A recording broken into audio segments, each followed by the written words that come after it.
Hi, everyone. This is Caroline with the Expat Interviews Thriving Abroad, where I give you the opportunity to meet the most amazing and beautiful people who are living all over this beautiful globe in places that sometimes we didn't think that you could live a great life. So I am especially excited to talk today to my new friend, Jada, who is living in the beautiful country of Hungary. Welcome, Jada. Thank you so much for Thanks chatting for with me. thanks for having So, me. so you are a beautiful young woman and you are clearly not in your native country. Where did you come from? How did you get to Hungary? Well, first, thank you for the compliment. So I am originally from Baltimore, Maryland. I grew up in Baltimore City, and then I branched out and now I live in Baltimore County. And I moved to Budapest in July of 2020. Yes, July of 2020. Yes, all these years, so crazy. Yes. But I moved here last year, and I moved here for a job with a bilingual teaching company. So the company I work for is called Bilingual Nonprofit Ltd. And what they do is they provide bilingual education to different schools around the Budapest area. So I think right now we're in about 4 different schools in Budapest. I think one is private and the rest are public institutions. And basically, I teach with a company and I have a co-teacher who is Hungarian, and then I am the English teacher. So basically, in the classroom, the children are learning side by side, simultaneously, the 2 languages at once. So it's been a really interesting opportunity. It's been a really different dynamic to get used to the Hungarian culture as well as the work aspect of getting used to sharing a classroom space with another personality as well. So that's been really interesting for me thus far. And I find that to be interesting that they're combining the languages. I mean, what are the age ranges of the kids that you're working with? So I work with primarily primary school age kids, but the program goes from preschool or the kindergarten all the way up until high school. So the bilingual program functions. There are kids that are in the program from kindergarten all the way up until 12th grade, and they're constantly learning in English, Hungarian, English, Hungarian. So that's how the program works, and the parents have to pay like a tuition to get this kind of simultaneous language exchange all the time. So that's pretty much how the program works. Wow, that's amazing. And I guess that's the best way, to teach children. I mean, that's pretty much education-wise the best ways to get them while they're young and little, and they can absorb these languages. How do they love English? Do they enjoy learning it? Is it a challenge? Well, I think it varies for each grade, but I think some of the children, they don't realize what kind of opportunity they have here to be able to speak in 2 languages. I think it's easier for younger children to retain language easier because their brains are still young and they're still being nurtured. So it's easier for them to pick up on this like natural language acquisition, opposed to when you're older, it's a lot harder to pick up on a language. You have to be very consistent and you have to do it every single day. But I think when you're a child, you're still soaking up so many different things. And it's a lot easier and smoother to learn a language when you're still young.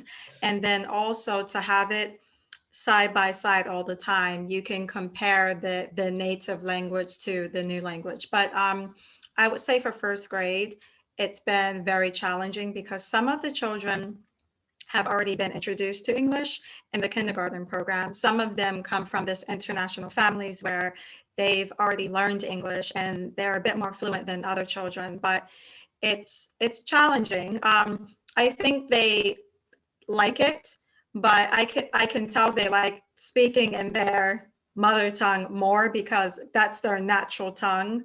So, but the levels, I would say, gradually build up over time. And I teach fourth grade, third grade, and first grade. So the first graders, they're still in their very beginning stages of learning this new language and vocabulary and grammar and spelling. So for them, it's very new. Third grade is a little bit more advanced. And then when you get to the fourth grade level, it's even more advanced. So I can have a conversation with the fourth graders just like this, and they'll understand everything that I'm saying. So the higher you Wow, go that's up, pretty the more good. fluent they are. Wow, Yeah. that's amazing. Awesome. And that must Yeah. make you feel really good that that they're that little and they get it. So was this your first time leaving the US? Are you a newbie to travel, or had you been out of the country before? That's a really good question.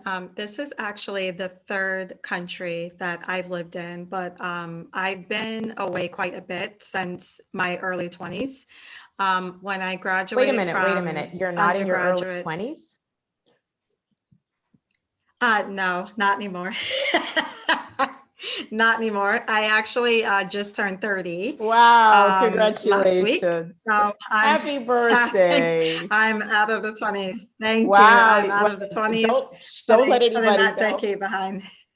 Don't tell anyone. We wouldn't be able But to guess. but I when I first got out of undergrad, I told my mom that I really wanted to be able to explore, and I wanted to go somewhere that was completely out of my comfort zone. So decided to volunteer with AmeriCorps, which is, I don't know if you're familiar with them, but it's kind of like Peace Corps, but it's in the US instead of out of the country. But I did AmeriCorps for about maybe 7 months in Hawaii. So I lived in Hawaii for about 7 months when I was like 21, 22 years old ish. And I left there. And then I went to Miami. I was in Miami for about a year and a half. I left Miami. I went to London. I was in London for about a year and a half. I went to grad school at a university called Kingston University in Southwest London, which is close to like the Kingston, Surbiton area in London. And then from London, I went back home to the States for a while to kind of save up, figure out what I wanted to do after grad school. And then I left there and I moved to China. So I was in China for about maybe 5 months before the COVID hit and completely messed up my Asian experience. And then I came back to the States, finished out my contract with the company I worked for in China. And then I stayed home for about 6 months. And then I've been in Hungary for almost a year. So what has it been like for you living in Hungary? Because it's a totally different culture from living in China or even say England. What Yeah. differences, stark Yeah. differences have you noticed? Okay, so I think with London, I think a lot of people think that because we both speak English, it's very similar, but it's actually, in fact, complete opposite. British culture and American culture are completely opposite, even though we speak the same language. The cultures are not the same in any way, shape, or form. Now, I think with British people, they are a bit more reserved than American people. American people are known to be very friendly, very open, etc. But with British culture, they're a bit more closed off because they take a time to warm up to people, which isn't a bad thing. I think every culture is different. So I think people do what feels comfortable, natural, and organic for them. But British people are definitely a bit more reserved, and they kind of tend to just like mind their business. And I wouldn't say that they're rude or anything like that, but a lot of people think that they're cold, which they aren't, but they're not as open as Americans are. For Chinese culture, it's I had quite a bit of a roller coaster in China, I would say. I lived in a city called Suzhou, which is in the Jiangsu province, which is also where Shanghai is located in this province as well. And I lived about 30 minutes from Shanghai via bullet train. So I think with Chinese culture, um, they are, how can I express this? With China, it's very cut off from the rest of like the world. Like there's no Google, there's no Facebook, Instagram, Snapchat, YouTube, anything of the sort. It's still a communist country, so it's very controlled and everything is watched, everything is monitored like to a T. So I would say in China, I felt a lot more guarded because you have to be careful with what you say because China is a country that takes its reputation very seriously, and they don't want anyone to say anything negative Otherwise, right. about their country and their government. Yeah. So I think with China, I think a lot of the people in a way can be a bit ignorant. And I'm not saying all of them, but I would say people that are not in those big cosmopolitan cities like Beijing, Shanghai, Hong Kong, Shenzhen, Hangzhou, Guangzhou, all of these cities are really big cities. So people that live in these cities, they have more interaction with foreigners. Foreigners are living in these different cities for business purposes, education purposes, etc. So I think in those cities that I would say they're not as ignorant because they have that exposure to foreigners. But in the smaller Chinese cities, a lot of people don't get to have that interaction with foreigners. So it's like when they see a foreigner, it's almost like trying to grab a piece of candy. It's like it's there. I need to see it. I need to talk to it. I need to take a picture. So I felt like in China, I felt very, how can I explain? Almost felt like a museum display because people always wanted to take pictures of me, take videos with me, talk to me in English to practice. So I think sometimes it was very invasive. But I did meet some really nice Chinese people that made me feel like China was home, even though it wasn't my home. They made it feel like home for me. So I think Chinese people are very interesting, but I do like how some of them are very liberal and very open-minded to being able to talk with foreigners and being able to like share experiences, connections, etc. So I would say China had some good, it had some bad. It was very interesting for me. It took me a long time to adjust to Chinese culture. Um, I think people want to know more, but because of their limitations and because everything is so heavily monitored, they could get into like a lot of trouble. So for myself, when I lived in China, I had to get a VPN prior to leaving the United States so that I could access certain websites. Otherwise, I would not have been able to use them. So that was my experience in China, but I love Shanghai. I think it's an amazing city. Suzhou is a beautiful city, and I would definitely go back. Um, So Hungary, Budapest now, it's a totally different vibe. very different, very, very different. So I think in Budapest, Eastern Europe has a completely different vibe than Western Europe. Western Europe is very westernized, very modernized in its views, a little bit more open-minded. I think with Eastern Europe, it's a bit more closed off, and it still has, there's still a lot of progression that has to be made in some of these Eastern European countries. With Hungary, it was communist up until 1990. So they're kind of still fresh out of communism and everything. So it's still a bit behind and like with their views and everything. So living in Hungary, I guess during this time of like progression and trying to become a bit more westernized has been very interesting. But I would say Hungarians, I would say a lot of them can be very ignorant as well, because there are not a lot of foreigners here. They're here, but not maybe in the capacity of like maybe Berlin or Paris or London or Amsterdam. Those cities are very multicultural. But in Budapest, it's still not to that level of progression in regards to that multicultural element.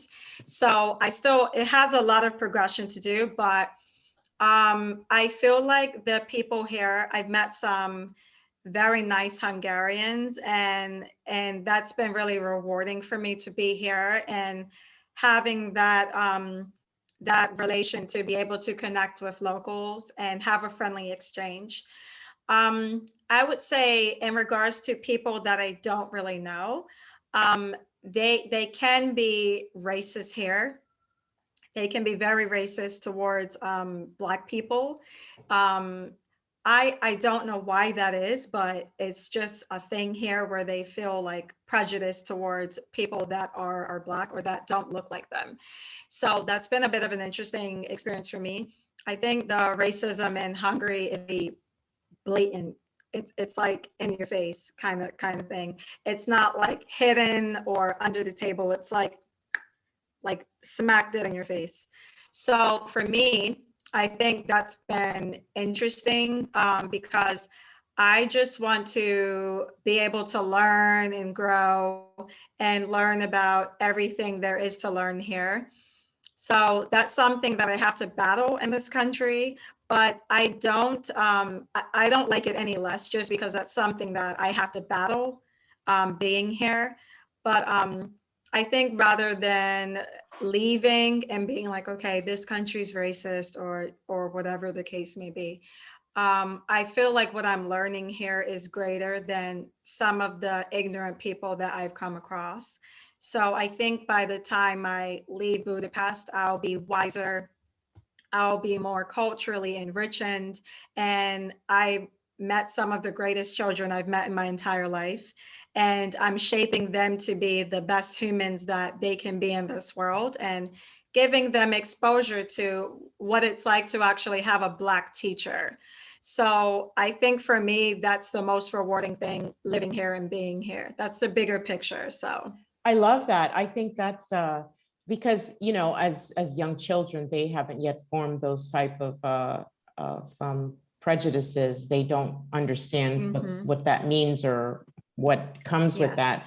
So I think that's kind of cool that the new generation will have a totally different perspective from the older. What in general, just in a nutshell, what would you say have been your challenges living as an expat in, you know, the sum of all of the countries that you've lived in? Like, what is one thing that you would say, you know, I've had to deal with this in every country that I've been with, and it's something challenging that, you know, we just have to deal with? Aside from the racial issue, what other issues do you think that you found in all three countries? I would say a commonality is definitely just the cultural adjustments. You have to understand that it's not your home; it's their home, and you have to do what you have to do to be able to mold yourself in that place because it is not your home. It's their culture, it's their language, it's their currency, you know, everything. So I feel like I stick out like a sore thumb, obviously, well, especially in Eastern Europe, particularly, not more so in Western Europe, and especially in China, of course. But you have to make that place home for you. You can't really worry about what the elements are of that particular country, but you have to worry about how can you make this place comfortable and cozy for you outside of dealing with the everyday to-day things. But I think that for me is the biggest challenge. I think also moving overseas requires great sacrifice. You have to be prepared to leave everything behind. You have to be prepared to miss holidays, birthdays, important things. That's just a part of like the expat life. But I think as you continue to move in these different places, you kind of get used to being away and like understanding that you are going to miss some things and you can only do so much and you can't be in 2 or 3 places at once. So I think that's kind of something that comes with it. Um, language barrier. Language barrier is a big one. Now, every country that I've lived in, I try to learn the language as much as possible because in order for me to feel like I'm at least a little bit comfortable and I can get by, I try to learn at least the basics of that language in whatever country I'm living in at the time. And also too, this has been my experience, is when you're able to Mhm. communicate in their language, even albeit just a few basic words, they feel more comfortable. A lot of expats feel that, people are being aloof when they, can't communicate. The locals are being aloof with them, but it's really that they probably feel frustration, because imagine them being frustrated. They can't speak English, and you're trying to communicate and they can't communicate. So I feel like it's more of a frustration for them, having to try to communicate with you. So that is a challenge. And you're right. I feel like everyone that wants to expat should at least try, to have a basic communication, because it really will go a long way in giving you a better experience. So you're here in Hungary and, enjoying life as much as you can. What's in the future for you, Jada? Are you going to be a roaming expat? Are you going to be global? Are you going to go back home? What do you see in the not so far off future for you? I personally, I think I like to keep floating around, but I would eventually like to have a base. Now, I don't know exactly where that base will be, but I feel like I like the overseas life a lot better than living at home. Now, I'm very proud to be an American. I'm absolutely proud. The U.S. has made me every bit of who I am as a human being, and I appreciate how the U.S. has shaped me into what I am today. But I think I want to continue to learn and be out of my scope and my range of comfortability. I feel like growth is uncomfortable. It requires a lot of sacrifice, and you have to be willing to go into that growth open minded, because it is not going to be an easy journey of growth.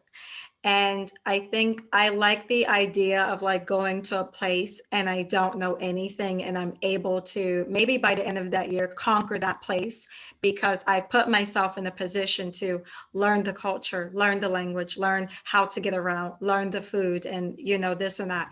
So I like the idea of continuing my growth and just being able to experience different places, because the world is a big place and I want to see everything that it has to offer. You only live life once, and I think everyone should see the world as much as they can. So I think after this, sorry. Well, I I was going think to say, after you this, I want segue right into my next and last question was, what to. bit of advice would you give to someone who was contemplating, trying on for size living abroad? So you pretty much brought up some good points. Just experience it, just do it. Yeah, I think people are nervous about the unknown when it comes to living overseas, but I think for me it's been the best experience of my life, and it's not always great. I'm not going to pretend like I don't have moments where I'm very frustrated, or I would like to go home and see my family, or I'm homesick. That it's literally a roller coaster ride of emotions, but I think you gain more than you lose when you move overseas. You gain a lot more. I think after Hungary, I definitely want to go back to Asia. I didn't really get to explore Asia and the capacity that I wanted to, because of the COVID and having to leave China and then not being able to get back into the border, because China closed off its border for about 8 months to foreigners. So I want to go back to Asia and really explore and go to different Asian countries like South Korea, maybe Cambodia, Vietnam, Japan, Malaysia, Singapore. So I want to really explore all of this like Asian countries and yeah, just live life, meet people, try new foods, everything. I love it. I love that idea. I love it. Yeah. So, are you, how can people connect with you if there's someone, are you on the gram? Are you a grammer? I am a grammar. I How can am a they connect grammar. with you? My Instagram is Jada Dachele, and it's all lowercase, and it's the same name on Facebook, Jada Dachele, and yeah, that's how people can find me. I love to talk to new people on WhatsApp and hear about their experiences and connect and have really great conversations. So yeah, I'm open to everything. And this has been a great conversation. I'm so happy to have had the chance to meet with you, and you Same. share your story, incredible story. I wish you lots of blessings and lots of happiness in your travels abroad and your life abroad. I think you have a really good um, uh, head for, you know, what the expat life is all about, and I think you're just going to have an incredible life, and I send you lots of good wishes and thanks and a big hug for sharing. Thank you so much, Jada. All the I best. absolutely appreciate it. And same to you.